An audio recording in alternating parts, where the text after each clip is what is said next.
The library in Lord Goring's house, an Adam room. On the left is the door leading to the hall. On the right, the door of the smoking room.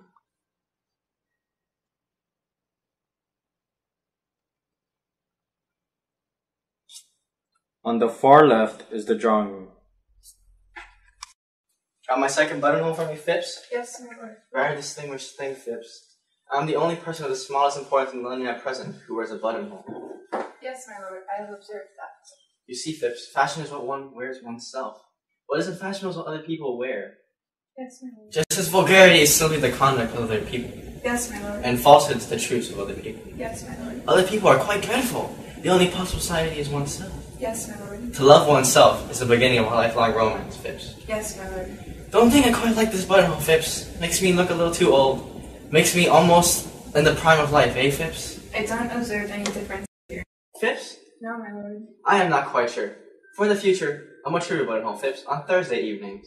I will speak to the florist, my lord. She has had a loss in her family lately, which perhaps accounts for the lack of triviality in your lordship's buttonhole. Extraordinary thing about the lower class in England. They're always losing their relations. Yes, my lord. They're extremely fortunate in that respect. Any letters today, Phipps? 3, my lord.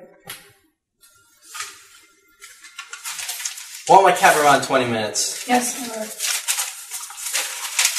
When does this letter arrive? It arrived by hand just moments after your lordship went to the club.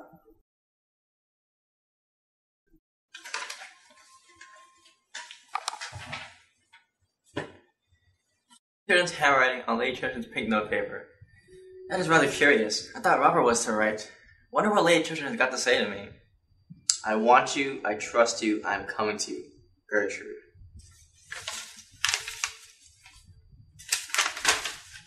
I want you, I trust you, I'm coming to you. So she's found out everything. Poor woman, poor woman. But what an hour to call. 10 o'clock. I shall have to give up going to the Berkshires. However, it is always nice to be expected and not to arrive. I am not expected at the Bachelor's, so I shall certainly go there. Well, I will make her stand by her husband. That is the only thing for her to do. That is the only thing for any woman to do. It is a growth of the moral sense in woman that makes marriage such a hopeless, one-sided institution. 10 o'clock. So she shall be here soon. I must tell Phipps I am not in to anyone else. Lord Caversham. Oh, why will parents always come at the worst time? Some extraordinary mistake in nature, I suppose. Delighted to see you, Father. Take my cloak off. Is it worthwhile, Father? Of course it's worthwhile, sir. Which is the most comfortable chair in the room? This one, Father. I use it myself when I visit. Thank you. No draughts, I hope, in this room? No, Father. Glad to hear it. Can't stand draughts. No draughts at home. Good many breezes, Father. Don't understand what you mean. Want to have a serious conversation with you, sir. My dear Father, at this hour? Well, sir, it is only 10 o'clock. What is your objection to this hour? I find it a most admirable hour. Well, the fact is, Father, this is not my day for talking seriously. I'm very sorry, but it's not my day. What do you mean, sir? During the season, Father, I can only talk seriously during the first Tuesday of every month, from 4 to 7. Well, make it Tuesday, sir. That is what I've come here to talk to you about, sir. You have got to get married, and at once. Why, when I was your age, sir, I had been an inconsolable widower for 3 months, and was already paying my addresses to your admirable mother. Damn, sir, it is your duty to get married. You can't always be living for pleasure. Every man's position is married nowadays. Bachelors are not fashionable anymore. They are a damaged lot. Too much is known about them. You must get a wife, sir. Look where your friend Robert Chiltern has got to by probity, hard work, and a sensible marriage with a good woman. Why don't you imitate him, sir? Why don't you make him for your model? I think I shall, Father. I wish you would, sir. Then I would be happy. At the present, I make your mother's life miserable. On your account. You are heartless, sir. Heartless. I hope not, Father. And it is high time for you to get married. You are 34 years of age, sir. Father, but I only admit to 32. 31 and a half when I have a really good buttonhole. This one is not trivial enough. I tell you, you are 34, sir. And there is a draught in this room which makes your conduct worse. Why did you tell me there was no draught, sir? I feel a draught, and I feel it distracts me. So do I, Father. It is a dreadful draught. I will come and see you tomorrow, Father. We can talk over anything you like. No, sir. I've called this evening for a definite purpose. I'm going to see it through at all costs, my health or yours. Put my cloak down, sir. Certainly, Father. But let us go into another room. Phipps. There's a dreadful draught here. Phipps, is there a good fire in the smoking room? Yes, my lord. Come in there, Father. Your sneezes are quite heart-rending. Well, sir, I suppose I have a right to sneeze when I choose. Quite so, Father. I was merely expressing sympathy. Oh, damn sympathy. There's a great deal too much of that going on nowadays. I quite agree with you, Father. If there was less sympathy in the world, there would be less trouble in the world. That's a paradox, sir. I hate paradoxes. So do I, Father. Everybody will meet the paradox nowadays. It is a great bore. It makes society so obvious. Do you really understand what you say, sir?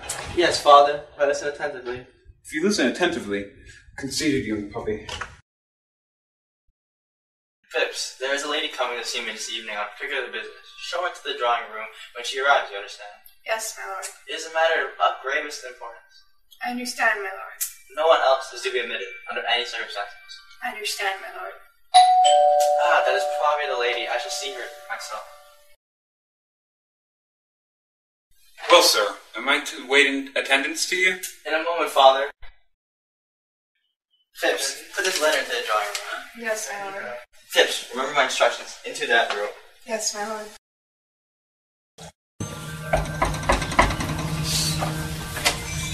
What name, madam? Is Lord Goring not here? I was told he was at home. His lordship is engaged at present with Lord Caversham, madam. How very filial. His lordship told me to ask you, madam, to be kind enough to wait in the drawing room for him. His lordship will meet you there. Lord Goring is expecting me? Yes, madam. Are you quite sure? His lordship told me that if a lady calls, I was to ask her to wait in the drawing room. How very thoughtful of him. To expect the unexpected shows a thoroughly modern intellect.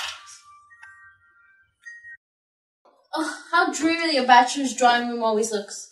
I shall have to alter this. Light some candles. Certainly, madam.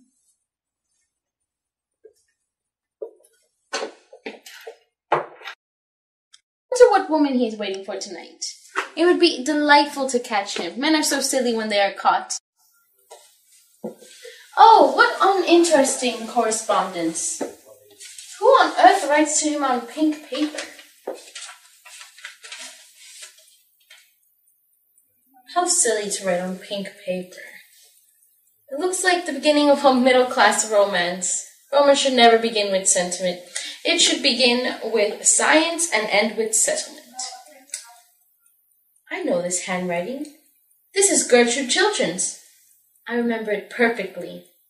The 10 Commandments in every stroke of the pen. The moral law all over the page. Wonder what Gertrude is writing to him about.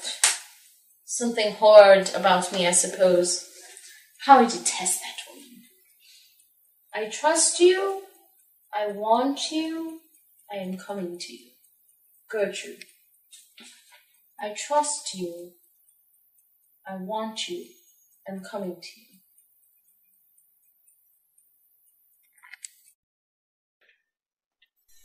My dear Father, surely if I were to get married, you would allow me to choose a time, place, and person. Particularly the person. That is a matter for me, sir. You'd probably make a very poor choice. It is I who should be consulted, not you. There is property at stake. It is not a matter of affection. Affection comes later in married life. Yes, in married life, affection comes when people thoroughly dislike each other, doesn't it, Father? Certainly, sir. I mean, certainly not, heir. You are talking very foolishly tonight. What I say is that marriage is a matter of common sense. No woman, plain or pretty, has any common sense at all, sir.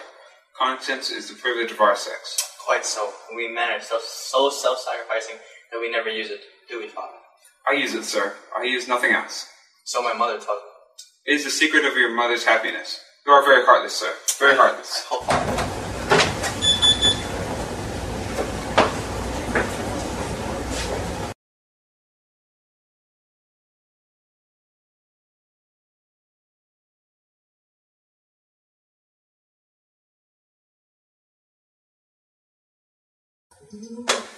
My dear Arthur, what a piece of good luck meeting at the doorstep. Your servant had just told me you were not at home. How extraordinary. The fact is, Robert, I'm horribly busy tonight. I gave orders that I was not at home to anyone. Even my father had a comparatively cold reception. He complained of a drought the whole time. Ah, you must be at home to me, Arthur. You're my best friend. Perhaps by tomorrow you will be my only friend. My wife has found out everything. Ah, I guess as much.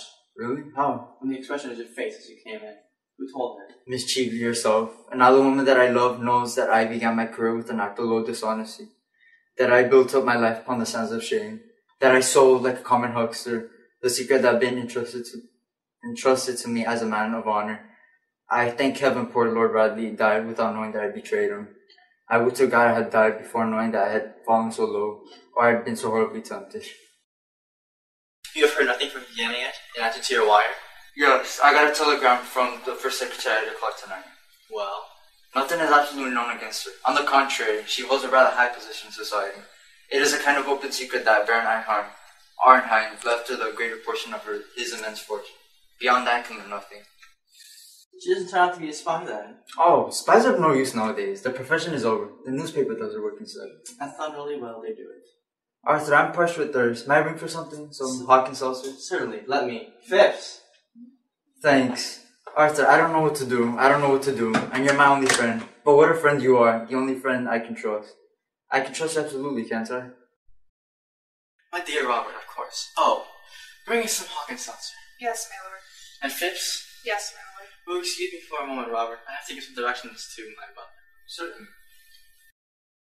When the lady calls, tell her that I am not at home. Tell her I've been suddenly rushed out of town. You understand?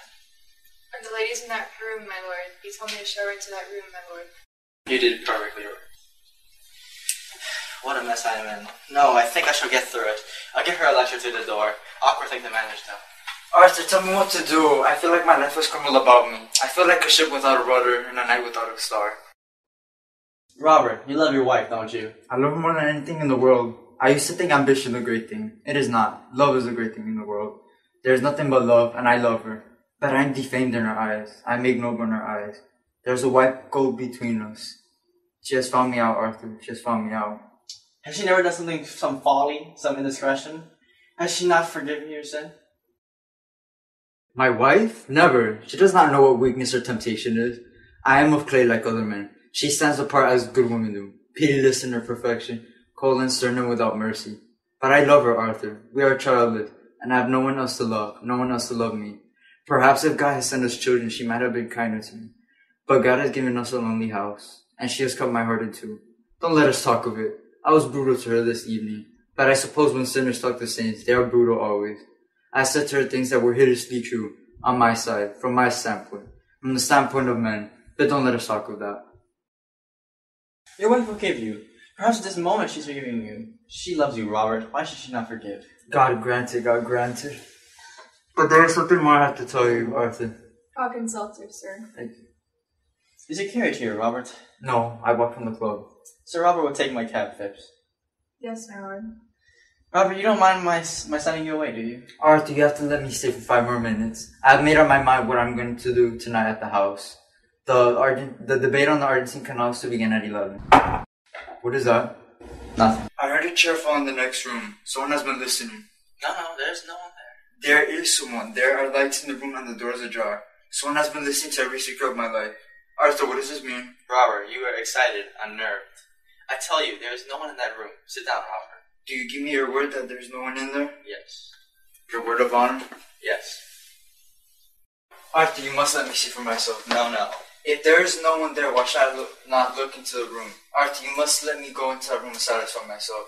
Let me know that no eavesdropper is there to hear my life secret. Arthur, you don't know what I'm going through. Robert, I told you there's no one in that room. That is enough. It is not enough. I forbid you to enter that room. Stand back, my life is at stake, and I don't care who's in there. Great heavens, his own wife. What explanation have you to give for the present that woman in there? Robert, I swear to you my honor that lady is stainless and guiltless of all offense towards you. She is a vile and infamous thing. That, Robert, it was for your sake she came here. It was to try and save you. She loves you and no one else. You are mad. What have I to do with her in truth with you? Let her remain your mistress. You two are well suited to each other. She, corrupt and shameful. You, false as a friend, treacherous as an enemy even. It is not true, Robert. Before heavens, it is not true. In her presence and in yours, I will explain all. Let me pass, sir. You have lied enough upon your word of honor. Good evening, Lord Goring. Miss Shively, great heavens, what are you doing in my drawing room? Merely listening. I have a perfect passion for listening through keyholes. One always hears the most wonderful things through them. Doesn't that sound like tempting Providence? Oh, surely Providence can resist temptation by this time. I'm glad you have called. I'm going to give you some good advice. Oh, pray don't. One should never give a woman something she can't wear in the evening.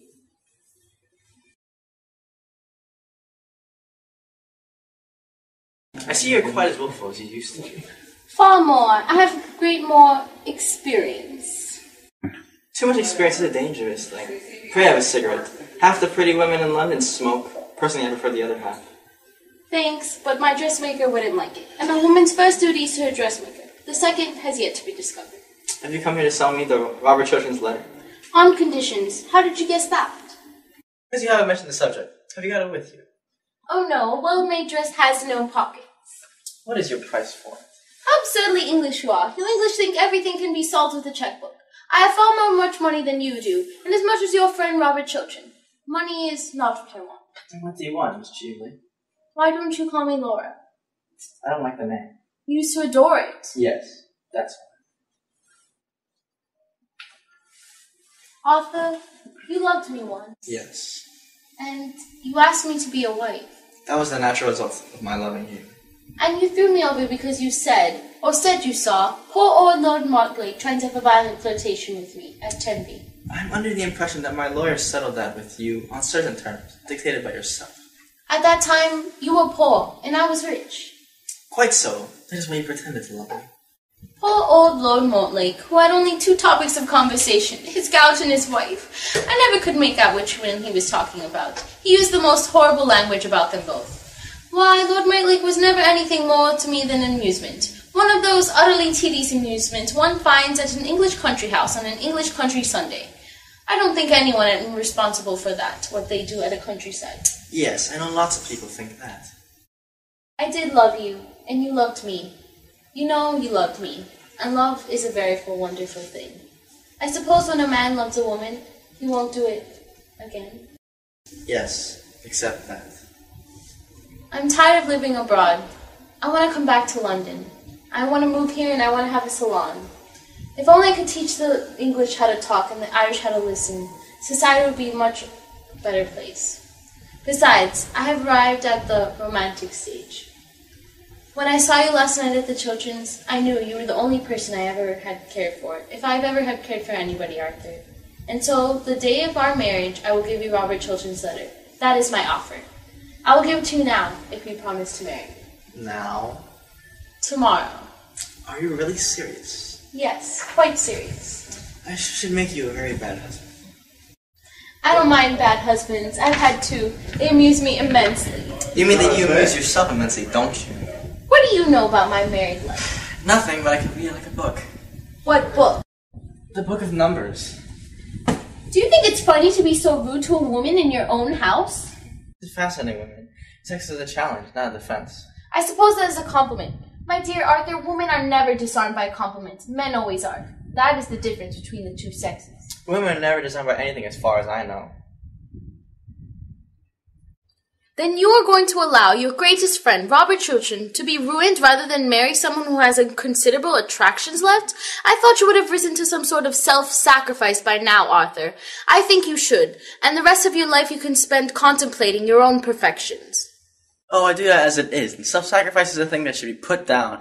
It is so demoralizing to people for whom one sacrifices oneself. They always go to the bad. As if anything could demoralize Robert Chiltern. You seem to forget I know his real character. What you know about him is not his real character. It was an act of folly done in his youth. Dishonorable, I admit. Shameful, I admit. Unworthy of him, I admit. But therefore, not his true character.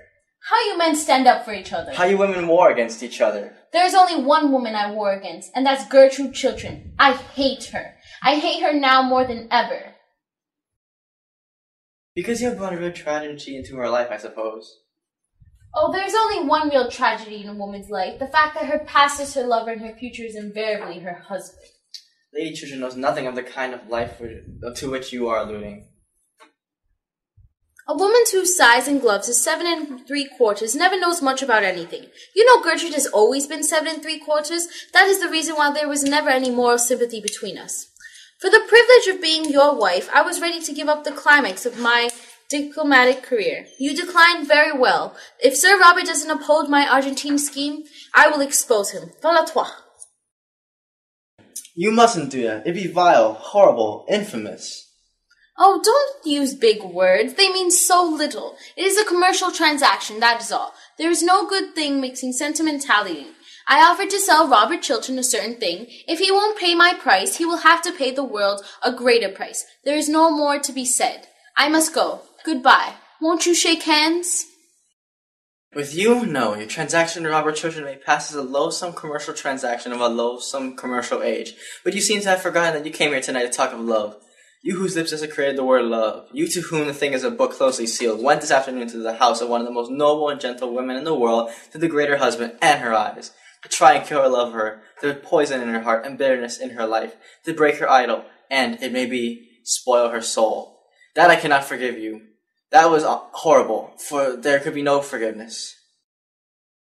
Arthur, you are unjust to me. Believe me, you are quite unjust to me. I didn't go to taunt Gertrude at all. I had no idea of doing anything of that when I came in.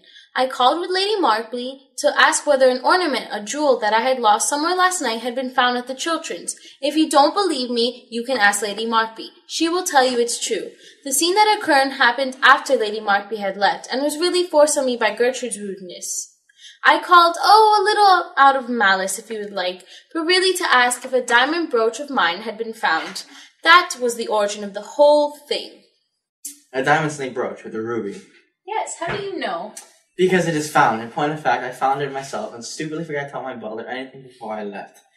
It isn't just straw. This is the brooch, isn't it? Yes, I'm so glad to have found it. It was a present. Won't you wear it? Certainly, if you put it in. Why do you put it on as a bracelet? I never knew it could be worn as a bracelet. Really? Much better than when I saw it last. When did you see it last? 10 years ago in Lady Berkshire's, when you stole it. What do you mean? I mean that you stole the ornament from my cousin, Mary Berkshire, to whom I gave it when she was married. Suspicion fell on a wretched servant, who was sent away in disgrace. I recognized it last night. I determined to say nothing about it till I had found a thief.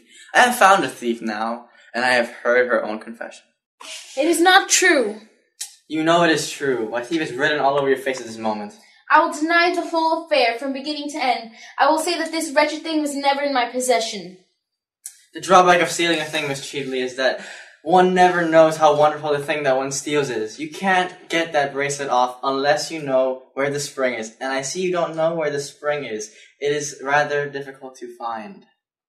You brute! You coward! Oh, don't use big words. They mean so little. What are you gonna do? I'm gonna ring for my servant. He's an Amaro servant. Always comes in the moment one rings for him. When he comes, I will tell him to fetch the police. The police? What for? Tomorrow the Berkshires will prosecute you. That is what the police are for. Don't do that. I'll do anything you want.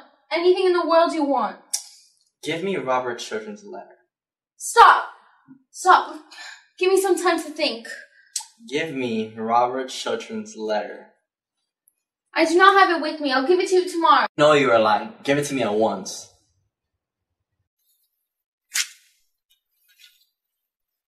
This is it. Yes.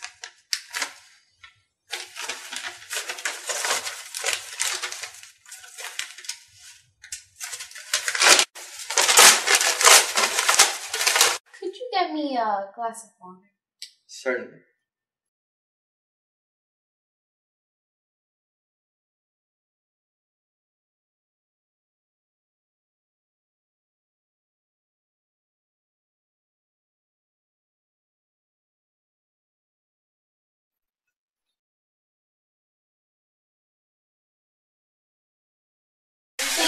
Will you put me on with my coat?